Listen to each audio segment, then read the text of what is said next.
Hello. Clear है sound? तो आ जाइए भाई। चलिए आ जाइए सब ऑनलाइन। आवाज आ रही है क्लियर? बताइएगा। वीडियो वगैरह प्रॉपर दिख रहा है कि नहीं? बताइए जी। मैसेज करो। आवाज वगैरह ठीक आ रहा है कि नहीं? चलो 4 लोग ऐड हो गए, जल्दी से भाई बताओ। तो चलिए, ड्रीम दर्शन एकेडमी में आपका क्या है, बहुत बहुत स्वागत है भाई। तो ड्रीम दर्शन एकेडमी गांधी चौक मल्टीपर्पज स्कूल के सामने, है ना?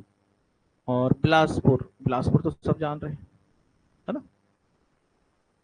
तो जिस भी विद्यार्थी को हमारे यहाँ क्लास का फायदा लेना है, तो नीचे देखिए स्क्रीन पे फोन नंबर वगैरह दिया गया है ना? तो उस फोन नंबर पे आप कॉल करिए और हमसे जुड़िए भाई। ऑनलाइन ऑफलाइन दोनों माध्यम के द्वारा पढ़ाया जा रहा है यहाँ पर, है ना? ऑनलाइन भी आ सकते हैं, ऑफलाइन भी आ सकते हैं भाई। तो ड्रीम दर्शन एकेडमी बिलासपुर गांधी चौक मल्टीपर्पज स्कूल के सामने, है ना? चलिए बढ़िया। तो इकोनॉमिक्स की क्लास लगभग 2 क्लास हो चुकी है, आज तीसरी क्लास है। तो तीसरी क्लास में आज हम बात करेंगे सेंट्रल प्रॉब्लम के बारे में। सेंट्रल प्रॉब्लम के बारे में, या जिसको हम क्या बोलते हैं, केंद्रीय समस्या बोलते हैं। क्या बोलते हैं? केंद्रीय समस्याएं। केंद्रीय समस्याएं। तो लास्ट क्लास में हम देखे थे और मैंने आपको बताया भी था कि भाई जो मानव की जो आवश्यकताएं हैं, मानव की जो क्या है आवश्यकताएं हैं, या जो नीड्स है, ह्यूमन नीड्स है, वो क्या है, अनलिमिटेड है, असीमित है। मगर जो संसाधन है या रिसोर्सेस हमारे पास है, वो केवल क्या है, सीमित है या लिमिटेड है। और इस सीमित संसाधनों का, यानी जो रिसोर्सेस हमारे पास उपलब्ध है, इनका हमें कौन सा यूज करना पड़ता है, अल्टरनेटिव यूज करना पड़ता है, यानी वैकल्पिक प्रयोग करना पड़ता है। और इन वैकल्पिक प्रयोगों के कारण या उपयोगों के कारण एक समस्या का जन्म होता है, जिसको हम क्या बोलते हैं, क्या बोल सकते हैं उसको, चयन की समस्या। क्या बोलते हैं? चयन की समस्या, यानी प्रॉब्लम ऑफ चॉइस। चयन की समस्या। तो वही जो चयन की समस्या है, आगे चलकर यही क्या बन जाता है, एक प्रकार से केंद्रीय समस्या। यानी जो वस्तु की क्या है, दुर्लभता जो है, स्कैरसिटी जो है, यानी उसकी जो कमी है, वस्तु की जो संसाधन है उसकी क्या है, कमी की वजह से हमें चयन की जो क्या आती है, समस्या आती है। उसी कारण जो ये समस्या आगे चलकर कहलाता है केंद्रीय समस्या। यानी जो चयन की समस्या है वही आगे चलकर यह चॉइस ऑफ, क्या बोल सकते हैं, प्रॉब्लम, प्रॉब्लम ऑफ चॉइस जो बोलते हैं, वही आगे चलकर क्या कहलाता है, आपका केंद्रीय समस्या कहलाता है ना? केंद्रीय समस्या कहलाता है।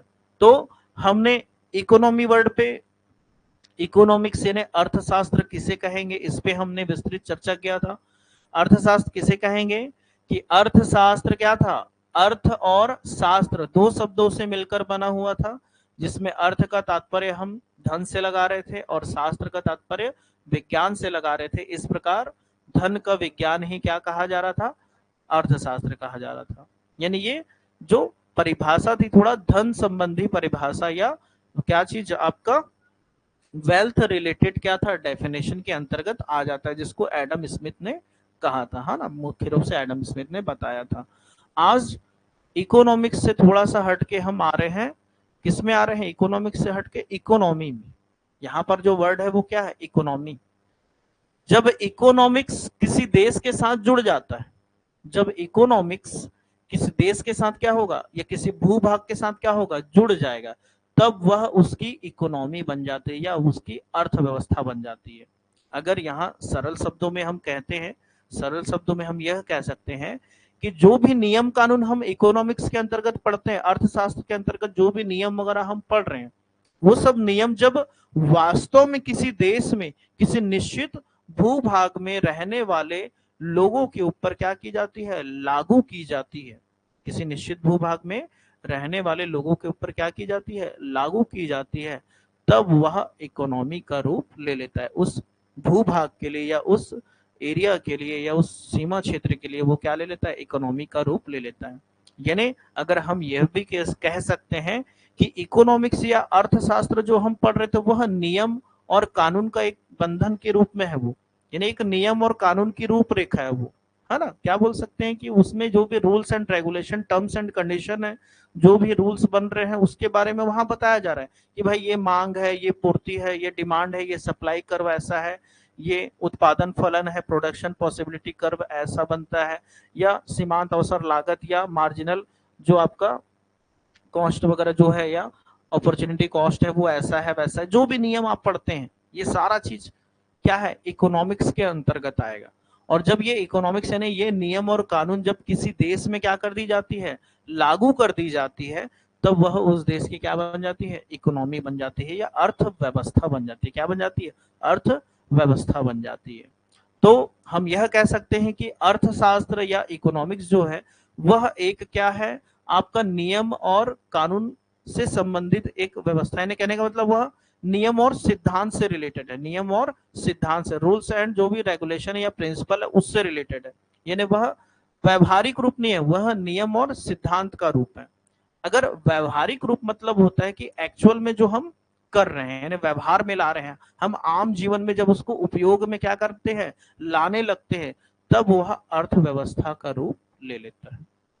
यानी जो भी नियम कानून करके हम जो भी नियम कि भाई राष्ट्रीय आय निकालना है तो कौन सी विधि से निकालना है, नेशनल इनकम निकालना है तो कौन सी विधि से निकालना है, जब उस विधि को वास्तव में जब हम यूज करते हैं, अप्लाई कर देते हैं, तो अप्लाई करने के बाद जो व्यवहारिक रूप निकल कर आता है वही क्या कहलाता है, अर्थव्यवस्था कहलाता है। ध्यान रखिएगा, यह व्यवहारिक रूप है और वो सैद्धांतिक रूप है ना। अर्थशास्त्र सैद्धांतिक रूप है और यह व्यवहारिक रूप, ठीक है, वो प्रिंसिपल को बताता है मगर ये एक्चुअल में जो चीज होता है उसको बताता है। तो थोड़ा बहुत यहाँ पर परिभाषा या अर्थव्यवस्था के बारे में जो किताबी नॉलेज है उसको भी थोड़ा सा देख लेते हैं कि क्या क्या वर्ड यहाँ पर लिखता है उसके संबंध में। तो यहाँ स्क्रीन में सबको दिख रहा है, छोटा तो नहीं दिख रहा है, थोड़ा बड़ा करा जाए, है ना, अब ठीक है। चलो, तो देखिए क्या लिखा है, अर्थव्यवस्था का क्या लिखा है, अर्थव्यवस्था का अर्थ।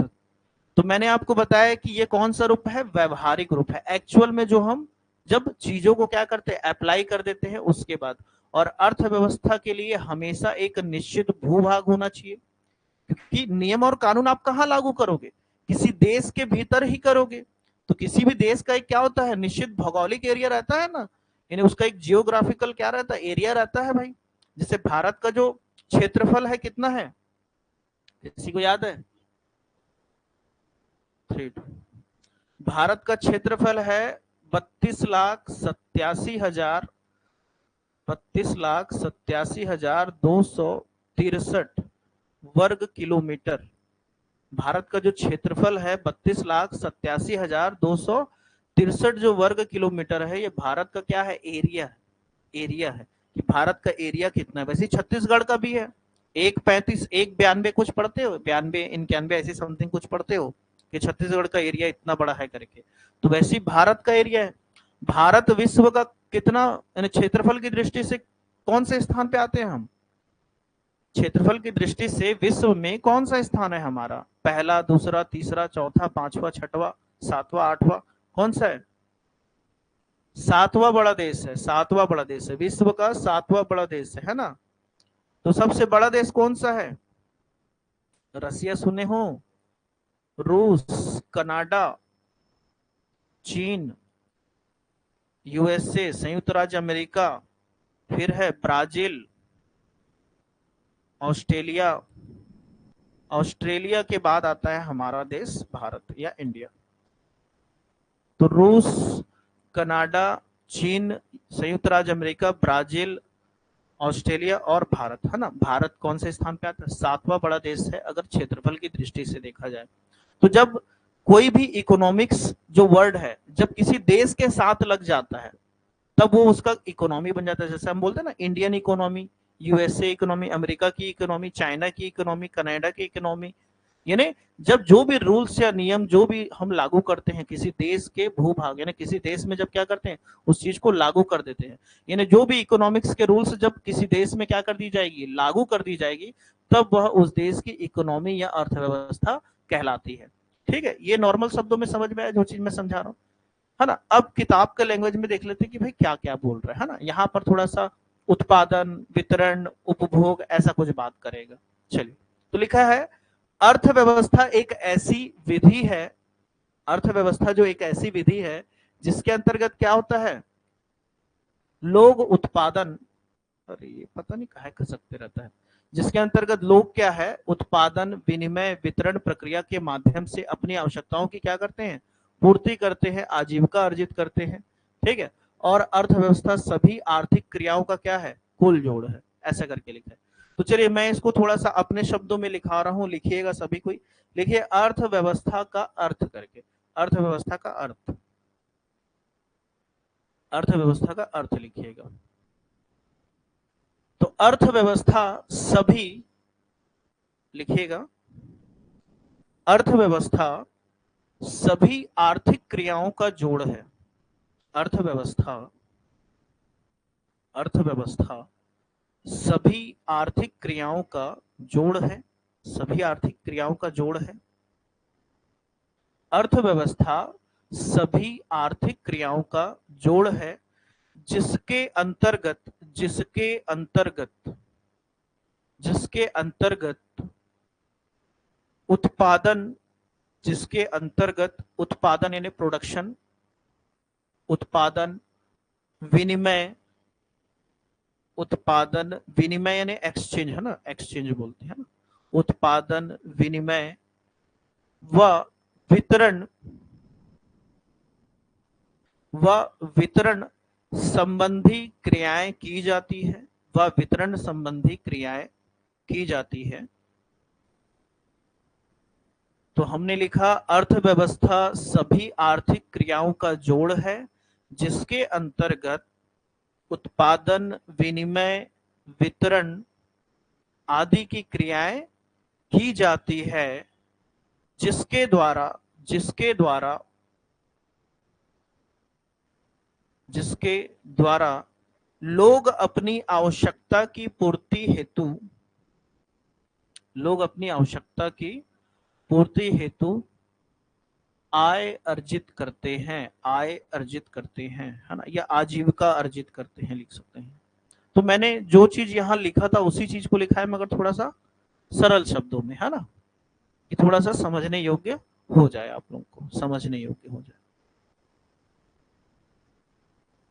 ठीक है,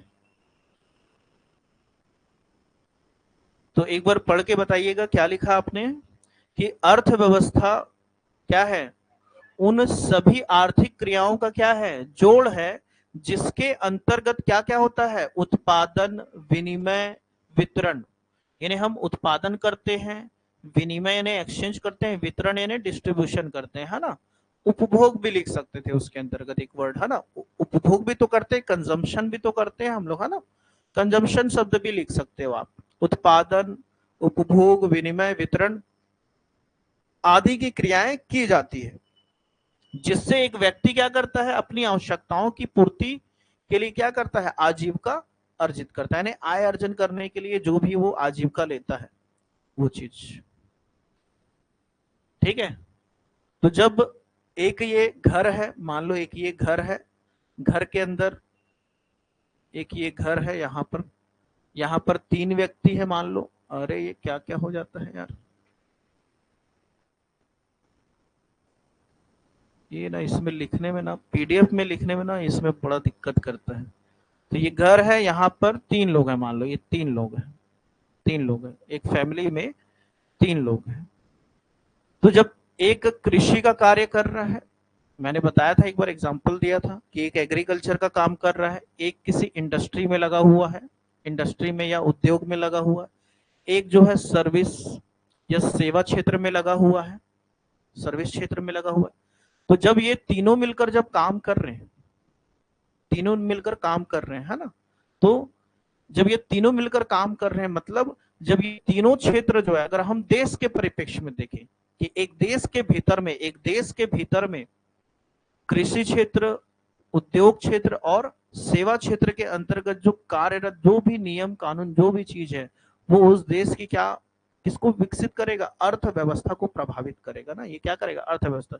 जीडीपी पढ़ते हैं हम लोग, जीडीपी क्या होता है, किसी को पता है? जीडीपी के बारे में कोई बताना चाहेगा तो बता सकते हैं। और जीडीपी का तो फुल फॉर्म भी कई बार पूछ देता है ना, जीडीपी का फुल फॉर्म। तो जीडीपी का फुल फॉर्म क्या है? ग्रॉस डोमेस्टिक प्रोडक्ट, यानी जिसको हम हिंदी में बोलते हैं सकल घरेलू उत्पाद। होता क्या है सकल घरेलू उत्पाद, बताइए कोई? हम जब किसी भी देश की अर्थव्यवस्था को जो मापते हैं, मेजर करते हैं, वो किसके थ्रू करते हैं? जीडीपी के थ्रू, है ना। अगर हम किसी भी देश की अर्थव्यवस्था आज इस कंडीशन पे है, अच्छा चल रहा है, बुरा चल रहा है, या पहले स्थान पे, दूसरे स्थान पे, तीसरे स्थान पे, किसके आधार पे मापते हैं? जीडीपी के आधार पे। जीडीपी के आधार पे ही तो बोलते हैं ना कि इस देश का जीडीपी इतना चल रहा है, इतना ग्रोथ कर रहा है, तो वही चीज है।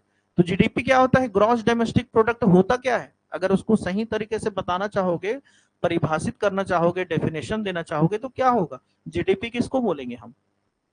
एक देश के भीतर में, ठीक है, एक देश के भीतर में उत्पादित होने वाले, एक देश के भीतर में, है ना, यानी एक कंट्री के भीतर में, यानी अंदर में, है ना, इंटरनल जो भी है, बाहर नहीं, देश के बाहर नहीं, एक देश के भीतर में उत्पादित होने वाले वस्तुओं और सेवाओं का जो अंतिम मौद्रिक मूल्य होता है, फाइनल जो मॉनेटरी वैल्यू जो रहता है, उसका अंतिम मौद्रिक मूल्य, वही कहलाता है उस देश की क्या? जीडीपी।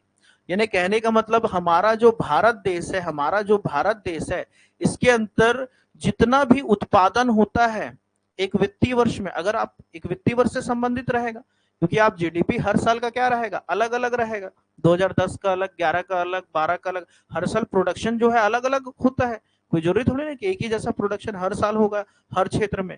तो एक देश के भीतर में कृषि क्षेत्र है, उद्योग क्षेत्र है, सेवा क्षेत्र है, तो एक देश के भीतर में उत्पादित जितने भी वस्तुएं हैं और जितने भी सेवाएं हैं, इनका जो अंतिम मौद्रिक मूल्य रहता है, यानी जितने में कंज्यूमर उसको क्या करता है? परचेस करता है। मान लो ये पेन है, ये पेन का उत्पादन हुआ, लास्ट में कंज्यूमर को कितने में मिल रहा है?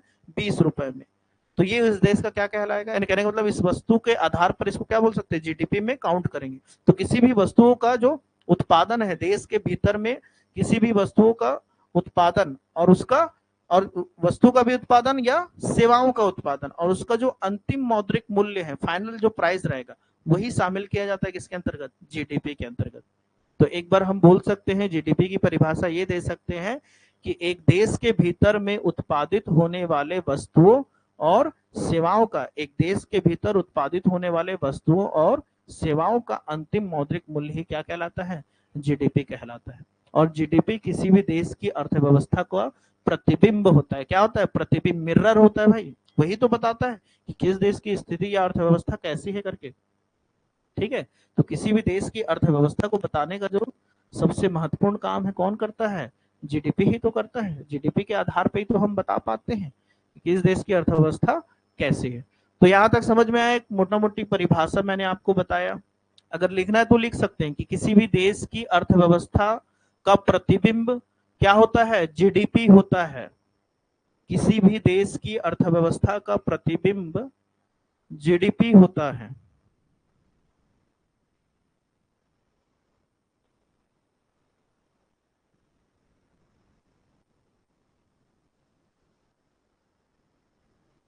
एक है अर्थव्यवस्था का प्रतिबिंब, हो गया कौन? हो गया जीडीपी।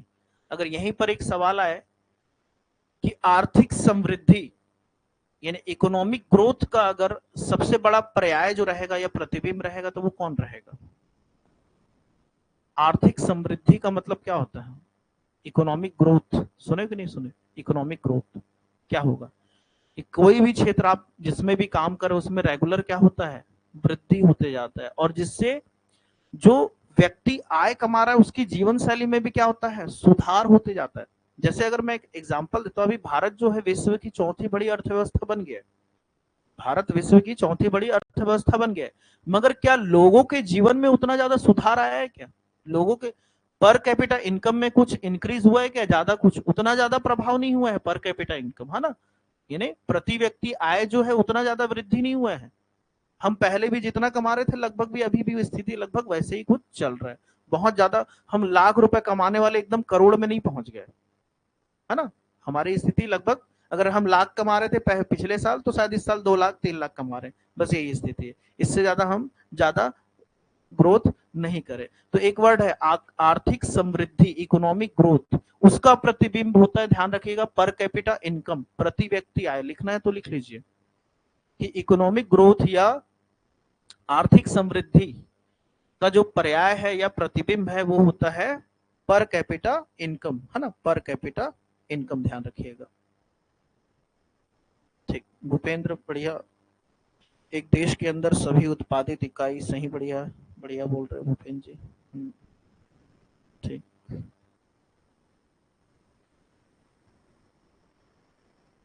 तो आर्थिक समृद्धि किससे पता चलता है? पर कैपिटा इनकम से पता चलता है। और किसी भी देश की अर्थव्यवस्था का जो प्रतिबिंब क्या है? वो जीडीपी है, ध्यान रखिएगा, है ना।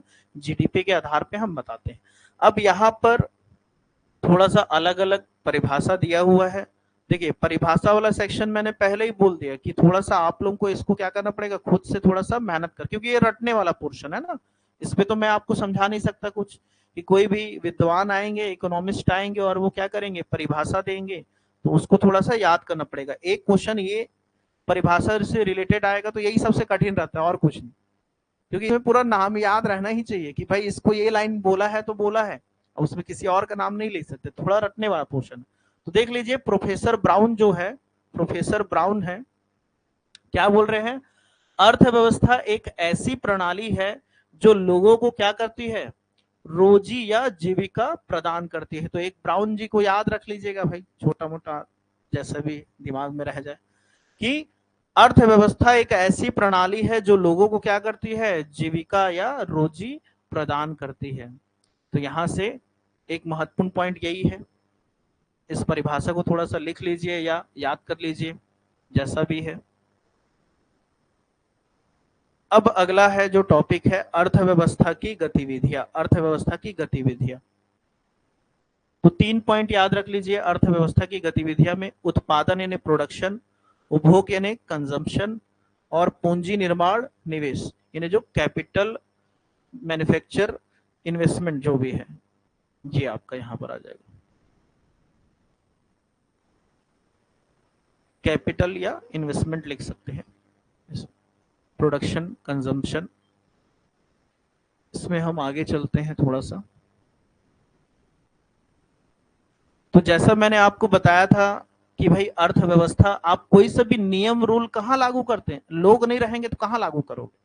कोई भूभाग नहीं रहेगा तो कहाँ लागू करोगे? कहीं कोई नियम कानून नहीं चल रहा हो तो कैसे लागू कर पाओगे? यानी वहां एक संविधान भी होना चाहिए, राजनीतिक स्थिरता भी होनी चाहिए, एक भूभाग होना चाहिए, जनसंख्या होना चाहिए, तभी तो लागू करेंगे ना। तो हम अर्थव्यवस्था को कैसे लागू कर पाए, यानी इकोनॉमिक्स को हम कैसे लागू कर पाएंगे कहीं भी? तो यहाँ पर वही चीज है कि अर्थव्यवस्था की अगर हम क्या देखते हैं, विशेषताएं देखते हैं। क्या देखते हैं? विशेषताएं देखते हैं। तो देखिए, पहला विशेषता क्या बोल रहा है? व्यक्तियों का समूह। व्यक्तियों का क्या होना चाहिए? समूह होना चाहिए, है ना। समूह, समूह है ना, क्या हो जाएगा? ग्रुप, ग्रुप ऑफ क्या होना चाहिए? जो भी पर्सन है, ग्रुप ऑफ क्या रहना चाहिए? पर्सन रहना चाहिए। व्यक्तियों का समूह ही नहीं रहेगा, यानी लोग ही नहीं रहेंगे, तो आप कहां पर इकोनॉमिक के रूल को अप्लाई करोगे भाई? लोगों के लिए ही तो करना पड़ेगा। तो यहाँ वही बोला है, एक अर्थव्यवस्था का संबंध व्यक्तियों से होता है तथा मानव समुदाय ही इसका क्या होता है? आधार होता है।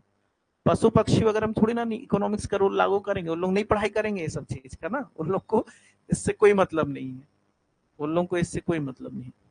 अच्छा, एक बार और बोलिए, कौन सा? चित्रा चौहान जी, किसके बारे में बोल रहे हैं? एक बार चित्रा जी बताइएगा, एक बार फिर से बोलने के लिए। ये पीछे गया, इसके बारे में क्या? अर्थव्यवस्था की गतिविधि के बारे में बोल रहे हैं कि किसके बारे में बोल रहे हैं?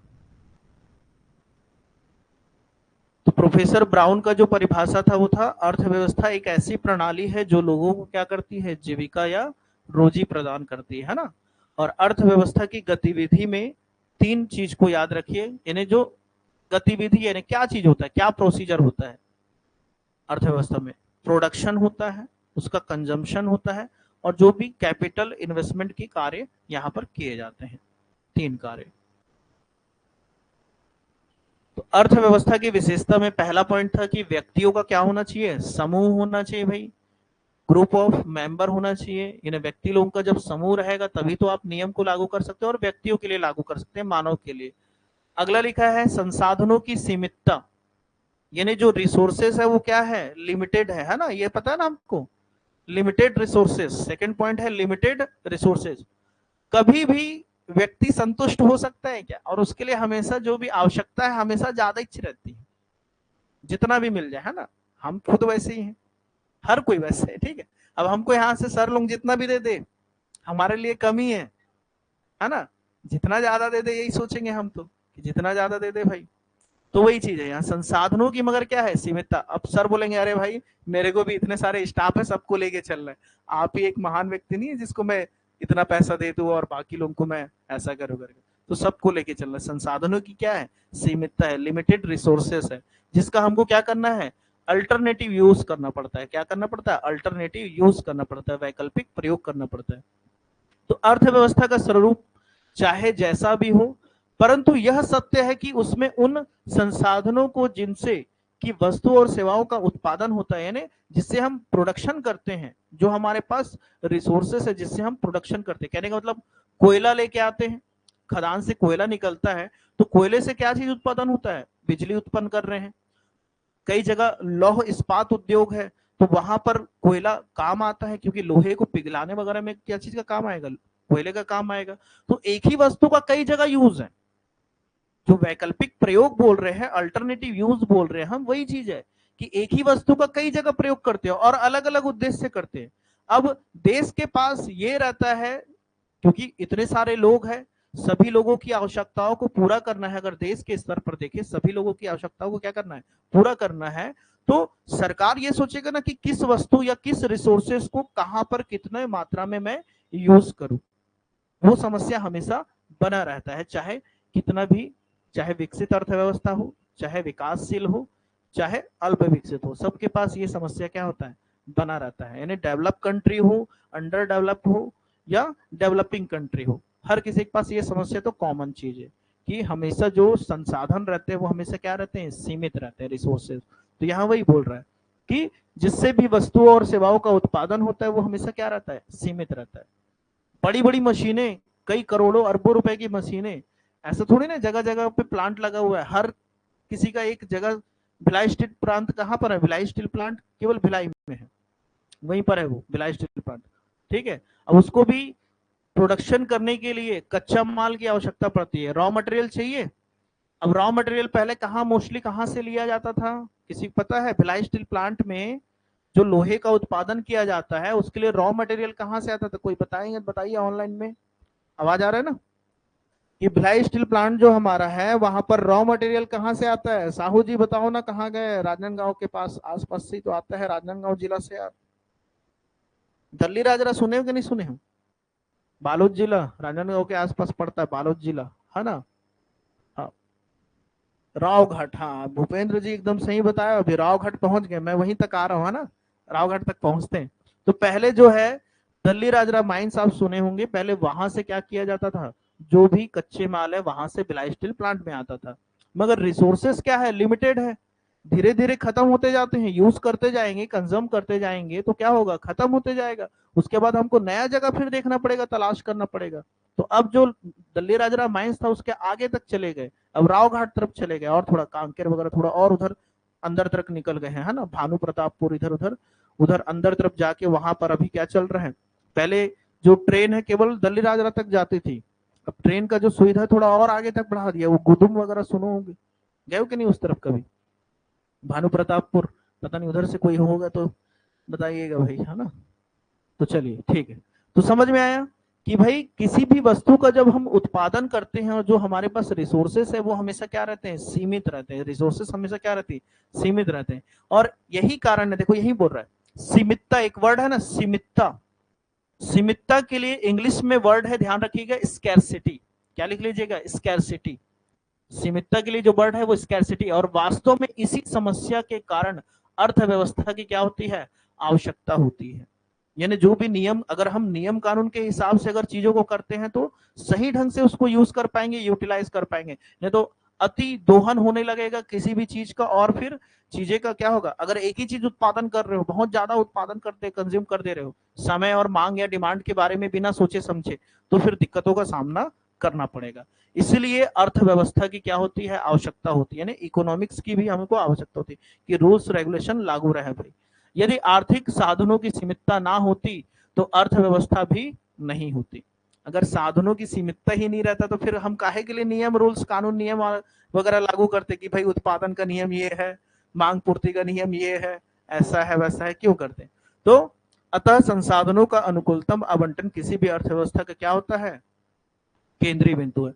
अनुकूलतम आवंटन का मतलब होता है कि भाई जो आप अलॉटमेंट कर रहे हैं किसी भी चीज का, वो क्या होना चाहिए, एकदम कहने को क्या बोल सकते हैं, लायबल होना चाहिए, कहने का मतलब वो सही होना चाहिए, करेक्ट होना चाहिए, सही तरह से अनुकूलतम आवंटन आपको करना चाहिए। यानी जहां जितनी आवश्यकता है उतनी चीजों को दीजिए, जरूरत से ज्यादा चीजें अगर वहां जाएंगी तो दिक्कतों का सामना करना पड़ेगा। ठीक है, तो यही चीज है अर्थव्यवस्था के लिए, इसलिए इन चीजों को ध्यान रखा जाता है। तो पहला था आपका व्यक्तियों का समूह होना चाहिए, दूसरा है संसाधनों की सीमितता, तीसरा है उपभोग प्रक्रिया का क्या है, संगठन। उपभोग यानी कंजम्पशन जो करते हैं, एक अर्थव्यवस्था में उत्पादन का उद्देश्य मौलिक आवश्यकताओं की संतुष्टि करना होता है। यानी हमेशा व्यक्ति के लिए हम जो भी प्रोडक्शन कर रहे हैं, कंजम्पशन करने के लिए, उपभोग करने के लिए, तो क्या कर रहे हैं, उत्पादन कर रहे हैं हम। तो ये आवश्यकता या तो वर्तमान से संबंधित हो सकती है या भविष्य से संबंधित हो सकती है, यानी या तो प्रेजेंट या तो फ्यूचर से रिलेटेड।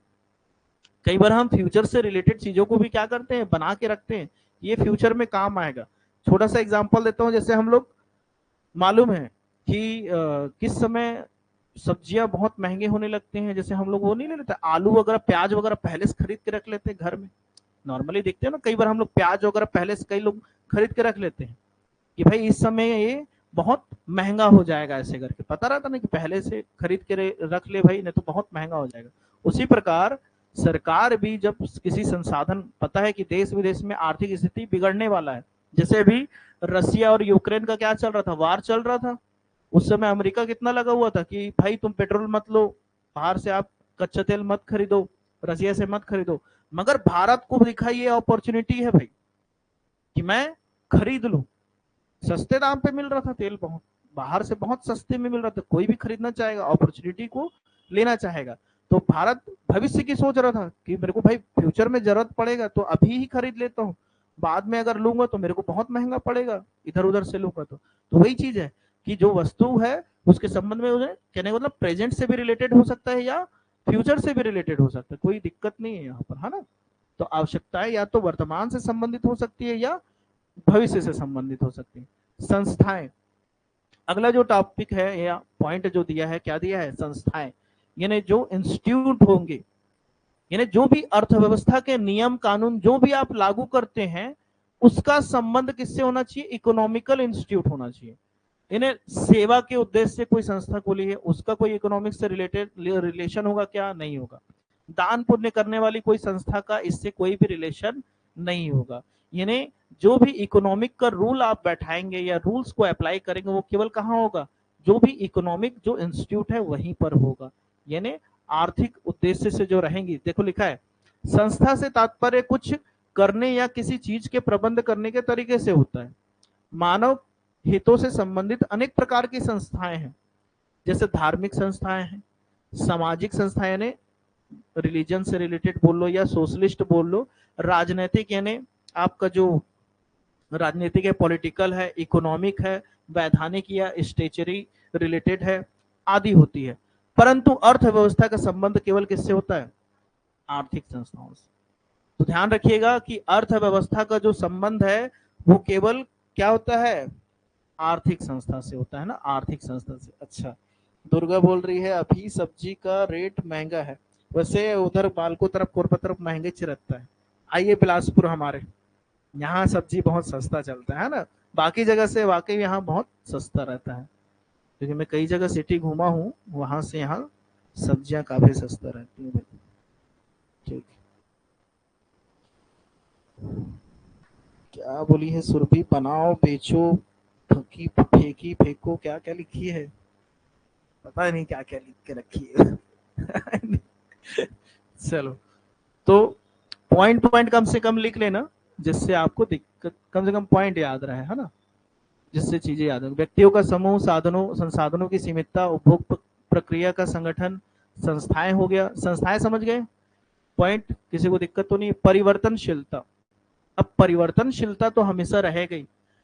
जो भी नियम या कानून आप लागू करते हैं, अगर वो बोलते हैं ना, स्वामी विवेकानंद का कथन है कि जो व्यक्ति समय के हिसाब से खुद को परिवर्तित नहीं करेगा वह क्या हो जाएगा, समाप्त हो जाएगा।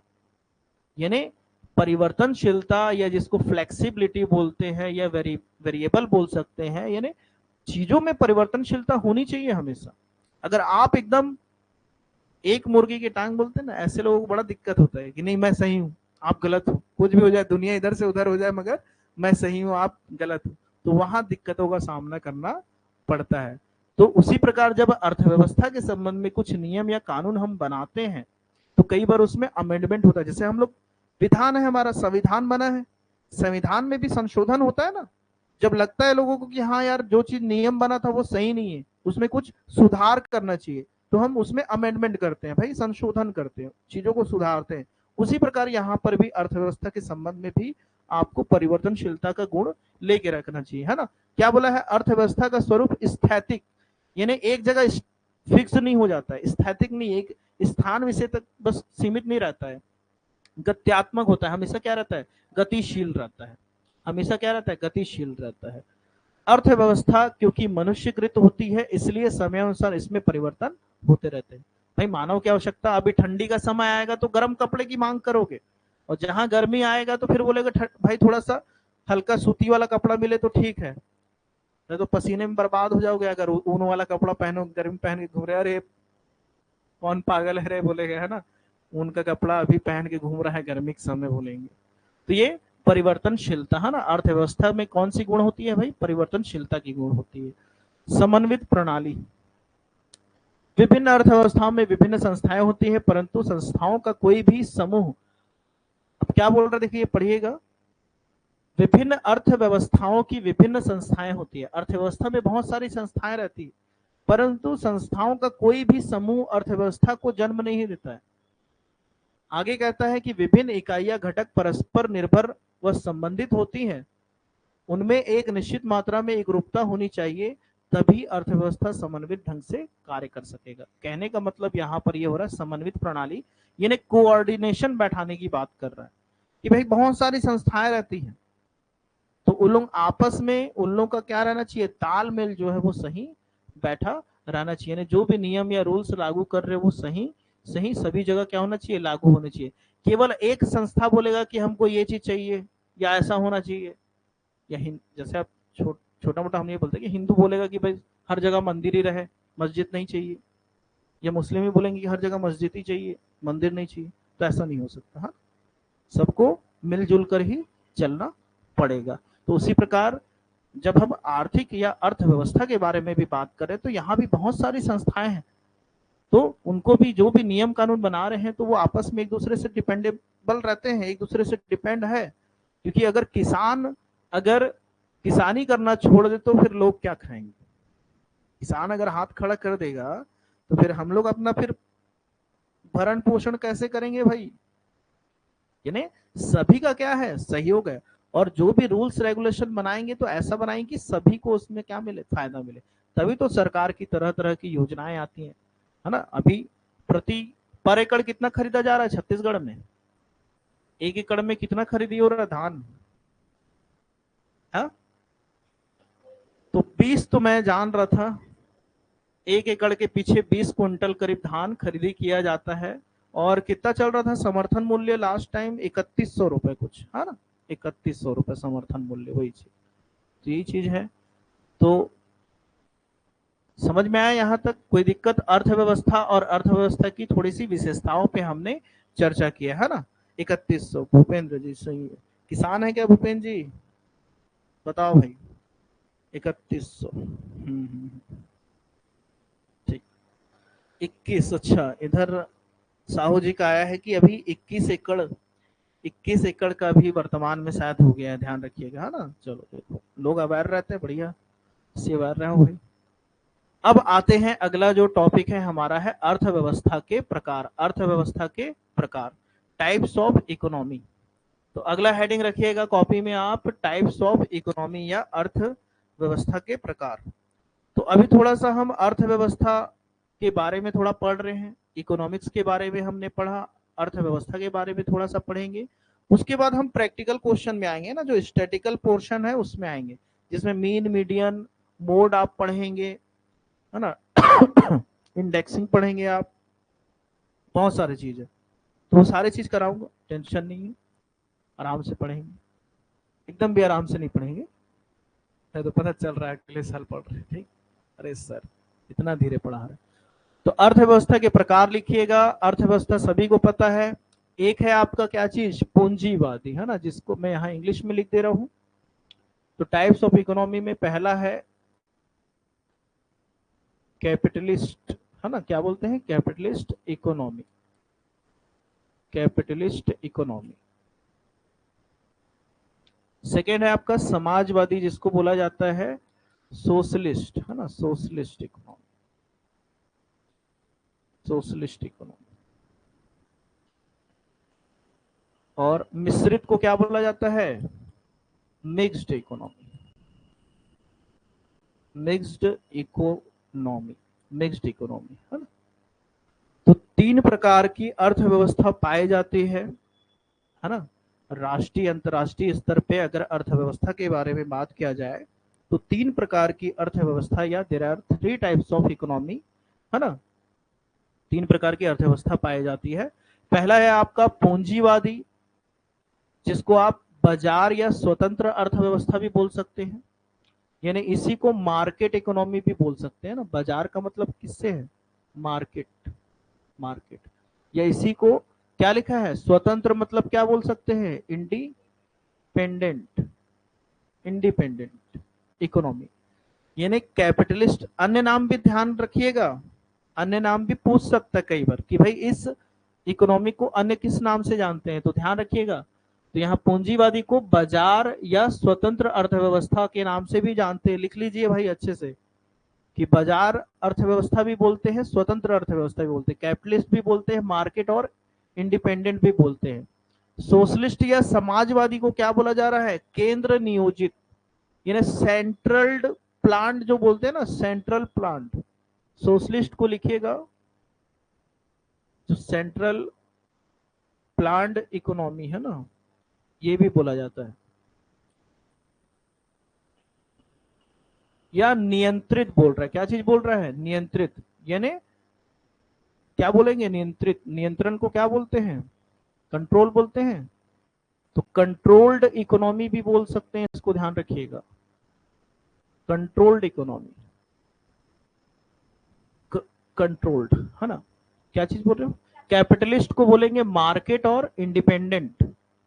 ये पहला नाम ये है, दूसरा ये है और तीसरा ये है ना, तीन। कंट्रोल्ड आपका इसका है, समाजवादी या सोशलिस्ट का है ना, सोशलिस्ट का है। सोशलिस्ट इकोनॉमी या सेंट्रल प्लान्ड इकोनॉमी, या फिर आप इसको बोल सकते हैं कंट्रोल्ड इकोनॉमी बोल सकते हैं ना, कंट्रोल्ड इकोनॉमी। और मिक्स्ड के लिए तो एक ही है, सिंपल सा मिक्स्ड इकोनॉमी, है ना, मिक्स्ड इकोनॉमी।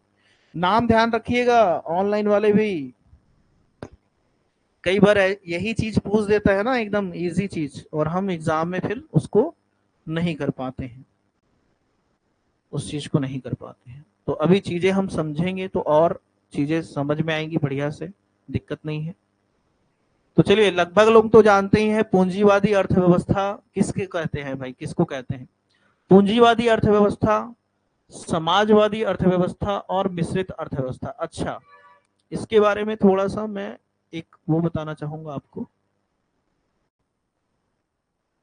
थोड़ा सा इसके बारे में सुने हो आप, राजकोषीय नीति और मौद्रिक नीति सुने हो क्या,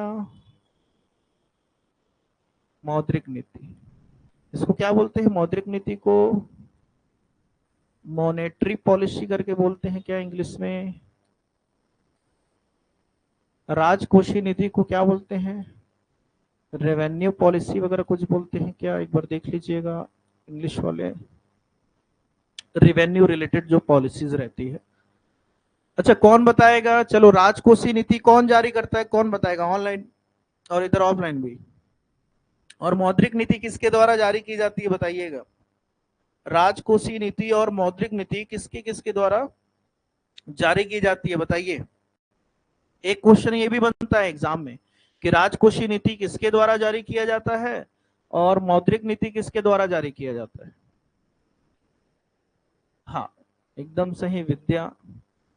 तो ध्यान रखिएगा आरबीआई के द्वारा जो नीति या पॉलिसी बनाई जाती है उसको मौद्रिक नीति या मॉनेटरी पॉलिसी कहा जाता है। क्या कहा जाता है, मॉनेटरी पॉलिसी। इधर ऑनलाइन किसी का जवाब नहीं आ रहा है। हाँ और सरकार के द्वारा, गवर्नमेंट के द्वारा, सरकार या गवर्नमेंट के द्वारा जो नीति बनाई जाती है उसको राजकोषीय नीति। जो बजट बनता है ना, बजट कौन बनाता है, बजट सरकार बनाता है ना बजट, तो उसके लिए वही है राजस्व जो लिखा है ना, राजकोषीय नीति। बजट जो बजट से रिलेटेड नीति बनाते हैं वही राजकोषीय नीति एक प्रकार से सरकार के द्वारा बनाया जाता है। और मौद्रिक नीति किसके द्वारा बनाया जाता है, आरबीआई के द्वारा बनाया जाता है। तो यहाँ पर इस चीज को मैं समझाने के लिए थोड़ा इस पे आया हूँ, है ना। राजकोषीय नीति गवर्नमेंट, ठीक है दुर्गा जी सही, राजकोषीय नीति गवर्नमेंट के द्वारा, है ना। अब चाहे स्टेट का होगा तो स्टेट गवर्नमेंट बनाएगा, सेंट्रल का रहेगा तो सेंट्रल गवर्नमेंट बनाएगा, है ना। तो जो बजट बनता है, बजट को बनाने का काम सरकार के द्वारा किया जाता है ना, सरकार के द्वारा किया जाता है। तो बहुत बढ़िया से अपन पढ़ेंगे, बाद में मैं पूरा आरबीआई वगैरह जो भी है ना, जो bank rate, reverse repo, repo rate, SLR, है ना, सारा चीज पढ़ाऊंगा, टेंशन मत लेना, सारा चीज बढ़िया से पढ़ेंगे हम लोग, है ना। जो भी सामथिंग जो भी पढ़ते हैं, और बैंकिंग का पूरा हमारा वो भी है आपके सिलेबस में, है ना, बैंकिंग इतिहास है आपके सिलेबस में। तो जो 1770 से बैंकिंग चालू हुआ है पूरा आज तक पूरा, उसको बढ़िया से पढ़ेंगे हम लोग। तो चलिए, तो यहाँ पर जो मैं बात कर रहा था इस अर्थव्यवस्था को समझाने के लिए, इसके बारे में थोड़ा सा बता रहा था मैं कि जब मौद्रिक नीति और क्या चीज है आपका, राजकोषीय नीति है, इसके संबंध में जो भी नियम कानून बनाने का जो अधिकार रहता है। अभी तो हम मिश्रित अर्थव्यवस्था में, तो हम मिश्रित अर्थव्यवस्था में मौद्रिक नीति कौन बना रहा है, आरबीआई बना रहा है, और इसको कौन बना रहा है, सरकार बना रहा है। यानी ओवरऑल जो मोटा मोटी लोगों को किसी चीज से दिक्कत ना हो, यानी कहने का मतलब जो लोगों के थोड़े से कल्याणकारी काम है उसमें सरकार का थोड़ा भागीदार क्या है, हमारे मिश्रित अर्थव्यवस्था में ज्यादा रहता है। लोगों की कल्याणकारी भावनाएं कौन सोचेगा, लोगों के बारे में सरकार, गवर्नमेंट ही तो सोचेगा ना। तो थोड़ा सा उसके संबंध में जो भी नियम कानून बनाता है कौन बनाता है, गवर्नमेंट बनाता है। और थोड़ा बहुत अधिकार रहता है प्राइवेट संस्थाओं को, जो अलग से गवर्नमेंट बॉडीज या प्राइवेट बॉडीज क्या होते हैं, लागू होते हैं, उनको कुछ अधिकार दिए जाते हैं। तो यहाँ पर मैं यह बात कर रहा था कि किसी भी देश की अर्थव्यवस्था में जो राजकोषीय नीति बनाई जाती है या मौद्रिक नीति बनाई जाती है, यानी रेवेन्यू पॉलिसी या मॉनेटरी पॉलिसी है, इसका अगर पूरा नियंत्रण, पूरा का पूरा नियंत्रण अगर पूंजीपतियों के हाथ में रहता है, किसके पास, पूंजीपतियों के पास, यानी जो निजी व्यक्ति रहते हैं, कहने का मतलब जो धनी व्यक्ति है या बहुत अधिक आय कमाने वाले व्यक्ति है या पूंजीपति वर्ग है, उनके हाथ में अगर क्या रहेगा, ये कंट्रोलिंग पावर रहेगा, तो ऐसी अर्थव्यवस्था को हम पूंजीवादी अर्थव्यवस्था कहते हैं। यानी जो भी उत्पादन के जो भी संसाधन हमारे पास रिसोर्सेस उपलब्ध हैं, उस संसाधन को किस तरह से हम यूज करेंगे, यूटिलाइज करेंगे, इसके बारे में जो भी डिसीजन लेना है वो किसके हाथ में है, जो पूंजीपति वर्ग है, बड़े बड़े, जैसे यहाँ अंबानी परिवार है, टाटा है ना, अडानी है, ऐसे लोगों के पास केवल अधिकार है कि भाई उन्हीं लोग नियम बनाएंगे, उन्हीं लोग कानून बनाएंगे, किसको कितना, कहां से कितना बेचना है, कितना खरीदना है, किस चीज को, किस रिसोर्सेज को कैसे यूज करना है, ये केवल इन्हीं लोगों के हाथ में है। तब ऐसी अर्थव्यवस्था को बोला जाएगा पूंजीवादी अर्थव्यवस्था, यानी कैपिटलिस्ट इकोनॉमी बोला जाता है।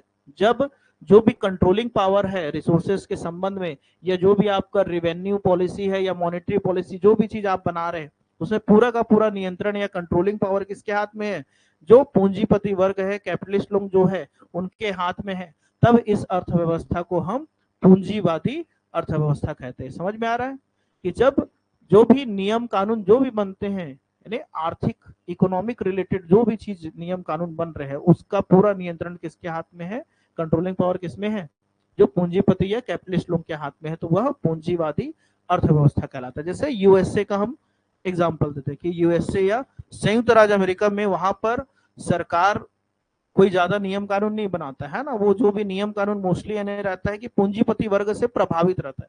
हालांकि गवर्नमेंट ही बनाता है मगर प्रभावित मेनली किसके लिए से रहता है, वो पूंजीपति वर्ग, उन्हीं के फायदे के लिए ही मोस्टली बनाया जाए। सरकार बोलता है हमको बस इतना पैसा दो, बाकी तुम नियम कानून देख लो, कौन सा वस्तु कितने में बेचोगे तुम ही लोग निर्धारित करो, ये पेन बना है 20 रुपए में बेचना है, 10 में बेचना है, 50 में बेचना है, इसका निर्धारण आप ही लोग करो, हम नहीं करेंगे। मगर यहाँ पेट्रोल कितने में बेचना है गवर्नमेंट निर्धारित कर रहे हैं, गैस कितने में देना है गवर्नमेंट यहाँ डिसीजन ले रहा है। तो मेजर जो लोगों के कल्याण से जुड़े हुए चीज है उसके बारे में भी और सभी चीजों के बारे में, यानी अगर राजकोषीय नीति, मौद्रिक नीति और सब चीजों के बारे में अगर क्या खाली गवर्नमेंट ही डिसीजन ले रहा है, पूरा नियंत्रण गवर्नमेंट के हाथ में ही है, तब उसे समाजवादी अर्थव्यवस्था कहते हैं। क्या कहते हैं, समाजवादी या सोशलिस्ट इकोनॉमी कहा जाता है। समझ में आ रहा है, इधर ऑनलाइन बताइए भाई, समझ में आ रहा है सबको।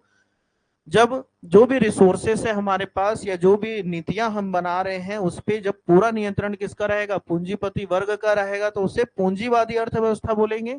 और जब उसका नियंत्रण पूंजीपति से हटकर केवल सरकार के पास रहेगा, गवर्नमेंट के पास रहेगा, तब उसे हम क्या बोलेंगे, समाजवादी अर्थव्यवस्था बोलेंगे या सोशलिस्ट इकोनॉमी बोलेंगे।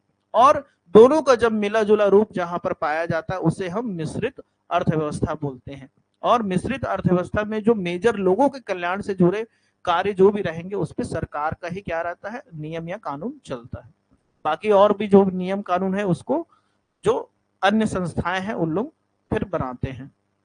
ठीक है, जैसे हम लोग पढ़ते हैं ना चार्टर्ड अकाउंटेंट वगैरह संस्थान, लेखांकन मानक पढ़ रहे हैं आप लोग, लेखा मानक वगैरह तैयार कर रहे हैं, सेबी पढ़ते हो, है ना। अलग से जो जो संस्थाएं बनाते हैं, वैधानिक या स्टेटरी बॉडी बनाते हैं कि भाई इसके लिए आपको ये देखना है, तो वो चीज यहाँ पर आ जाती है। ठीक है, समझ में आया, जो भी पढ़ रहे थे तीनों प्रकार की अर्थव्यवस्था आपको समझ में आ गया होगा। तो यहाँ पर अर्थव्यवस्था में यही महत्वपूर्ण है कि नाम, और ये पूछ सकता है कि भाई कि पूंजीवादी अर्थव्यवस्था जहां पर पूंजीपति वर्ग का क्या रहेगा, नियंत्रण या कंट्रोलिंग पावर रहेगा, तो उस अर्थव्यवस्था को किस नाम से जानेंगे, पूंजीवादी या कैपिटलिस्ट। जहां पर नियंत्रण या कंट्रोलिंग पावर किसके पास रहेगा, गवर्नमेंट के पास, तो उसको क्या बोलेंगे, समाजवादी या सोशलिस्ट।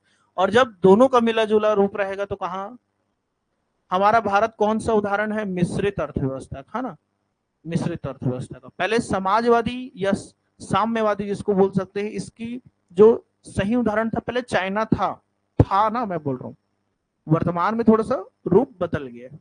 अब वहां निजी और सरकारी दोनों चीज, भारत का जैसे मिश्रित अर्थव्यवस्था चल रहा है लगभग वहां भी अब वो चीज है, नहीं तो पहले वहां पर यही चीज ज्यादा चलता था ना, समाजवादी अर्थव्यवस्था को ही ज्यादा, यानी हर चीज गवर्नमेंट ही बनाता था रूल्स, प्राइवेट वालों को उतना ज्यादा हस्तक्षेप का अधिकार नहीं था वहां पर, है ना, किसी प्रकार का। तो चीजें समझ में आई, है ना। और यहाँ से जो महत्वपूर्ण है आपका यही चीज है कि भाई अन्य जो नामे हैं, नामे बहुत इंपॉर्टेंट है ना, ये जो तीनों नाम दिए ना, जैसे यही क्वेश्चन आपका आ सकता है कि भाई इसको अन्य किस नाम से जानते हैं करके, है ना। बाकी और जो चीजें थी मोटा मोटी मैंने आपको यहाँ पर बता दिया है। जैसे यहाँ दिया देखो, पहला कौन सा दिया है, पूंजीवादी अर्थव्यवस्था या स्वतंत्र अथवा बाजार अर्थव्यवस्था ना, कैपिटलिस्ट इकोनॉमी और फ्री, और क्या लिखा है, मार्केट इकोनॉमी, फ्री इकोनॉमी या मार्केट, जिसको इंडिपेंडेंट लिखे थे उसको फ्री भी लिख सकते हो ना, फ्री इकोनॉमी। अब यहाँ पर वही चीज बोला देखो, पूंजीवादी अर्थव्यवस्था या बाजार अर्थव्यवस्था जिसमें आर्थिक क्रियाओं का नियंत्रण और प्रबंधन, जो भी इकोनॉमिक पॉलिसी बना रहे हैं, है ना, आर्थिक क्रियाओं का जो नियंत्रण, कंट्रोलिंग करना है, जो भी मैनेजमेंट करना है, बाजार शक्तियों के आधार पर हो, बाजार के आधार पे, है ना, किसके आधार पे, बाजार, यानी वही पूंजीपति वर्ग के आधार पर, बाजार के आधार पे, तो कौन सा कहलाता है, बाजार अर्थव्यवस्था, यानी पूंजीवादी अर्थव्यवस्था कहलाती है।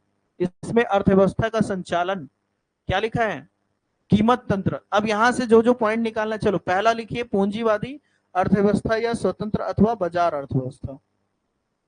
चलो थोड़ी देर और पढ़ाते फिर इसको समाप्त करेंगे हम लोग।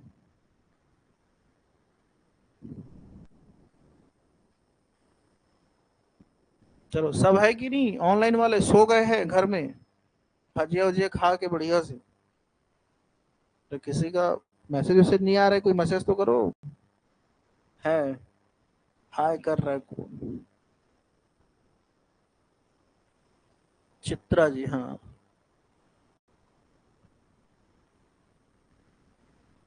बाकी लोग एक आध नींद मार ही लिए होंगे लग रहा है घर में, है ना? घर में रहो तो यही फायदा है अपने हिसाब से। कुछ लोग खाते हुए मस्त स्नैक्स का मजा लेते हुए क्लास कर रहे होंगे, है नहीं?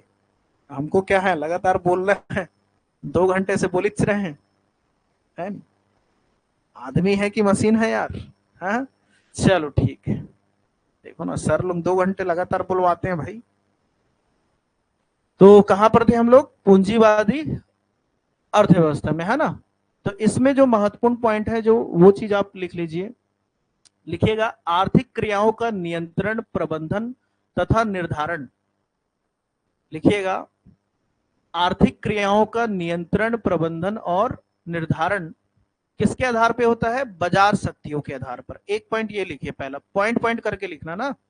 पहला पॉइंट भी लिखिएगा, आर्थिक क्रियाओं का जो नियंत्रण है, जो भी इकोनॉमिक जो प्रोसीजर या एक्टिविटीज होती है, इकोनॉमिक जो भी एक्टिविटीज होती है, उसका जो कंट्रोलिंग है, मैनेजमेंट है, या जो भी उसका निर्धारण है, वो बाजार शक्तियों के आधार पे होता है, मार्केट के आधार पे बेसिस होता है। ध्यान रखिएगा, जो मार्केट पावर है वो उसको इफेक्ट करती है, हमेशा ध्यान रखिएगा। मार्केट पावर इफेक्ट करती है किसको? पूंजीवादी अर्थव्यवस्था को। तो यहां तक बस लिखिएगा, आर्थिक क्रियाओं का नियंत्रण, प्रबंधन तथा निर्धारण बाजार शक्तियों के आधार पर होती है करके। इसके बाद अगला लिखिएगा, इसमें अर्थव्यवस्था का संचालन, सेकेंड पॉइंट लिखिएगा, इसमें अर्थव्यवस्था का संचालन कीमत तंत्र, प्राइस मैकेनिज्म, है ना? कीमत तंत्र के आधार पर होता है। कीमत तंत्र के आधार पर होता है। तो इस अर्थव्यवस्था में का संचालन क्या है? कीमत तंत्र के आधार पर होता है। किसके आधार पर होता है? कीमत तंत्र के आधार पर होता है। अगला तीसरा पॉइंट लिखिए,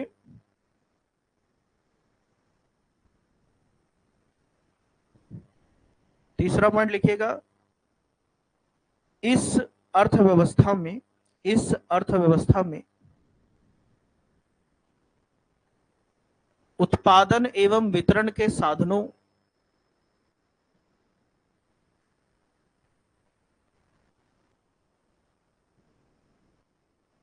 उत्पादन एवं वितरण के साधनों के संबंध में पूंजीपति, उत्पादक और उपभोक्ता, पूंजीपति, उत्पादक और उपभोक्ता। पूंजीपति यानी जो कैपिटलिस्ट है ना? उत्पादक यानी जो प्रोड्यूसर है, उपभोक्ता यानी कंज्यूमर, है ना? उत्पादक यानी प्रोड्यूसर जो हो गए, उपभोक्ता यानी कंज्यूमर हमारा, और पूंजीपति, है ना? तीनों महत्वपूर्ण तत्व होते हैं ना, तीनों महत्वपूर्ण तत्व होते हैं। ठीक है, तो इसकी विशेषता में देख लेते हैं, जो चीज है थोड़ा सा बस बात कर लेते हैं इसके विषय में, फिर चीजों को थोड़ा सा। तो देखो, मैंने बता ही दिया है कि इस मेथड में जब पूंजीपति वर्ग आ रहा है तो यहाँ पर कोई भी सरकार का नियंत्रण, कंट्रोलिंग पावर नहीं रहेगा। लिखा है ना? विशेषता क्या है? सरकारी नियंत्रण में इस अर्थव्यवस्था में सरकार का बिल्कुल भी नियंत्रण नहीं होता है ना? तो गवर्नमेंट का कोई भी कंट्रोल पावर यहाँ पर काम नहीं करता। ध्यान रखिएगा, पूरा जो कंट्रोलिंग पावर है मार्केट के ऊपर डिपेंड रहता है, कि मार्केट में जैसा चल रहा है उसके हिसाब से चीजें चलेंगी। इन्हें कैपिटलिस्ट लोग जो भी तैयार करेंगे, नियम कानून बनाएंगे, उसी के आधार पर चलेगा। बाजार शक्ति है, तो इसके बारे में हमको पता ही है। तो बाजार शक्ति क्या रहता है आपका? मांग और पूर्ति का नियम यहाँ पर काम करने वाला है, कि डिमांड कितना है, सप्लाई कितना है।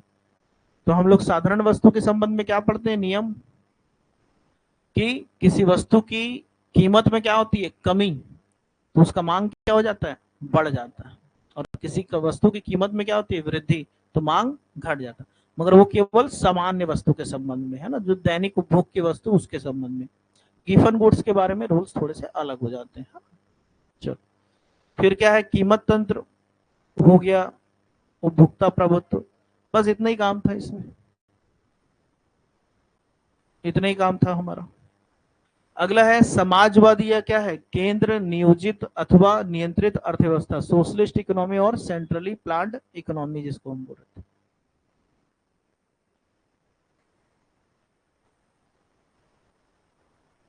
तो इसमें क्या होना है कि जो भी नियंत्रण वगैरह है सब किसके अधीन रहेगा, सरकार के अधीन रहेगा ना, सरकार के अधीन रहेगा।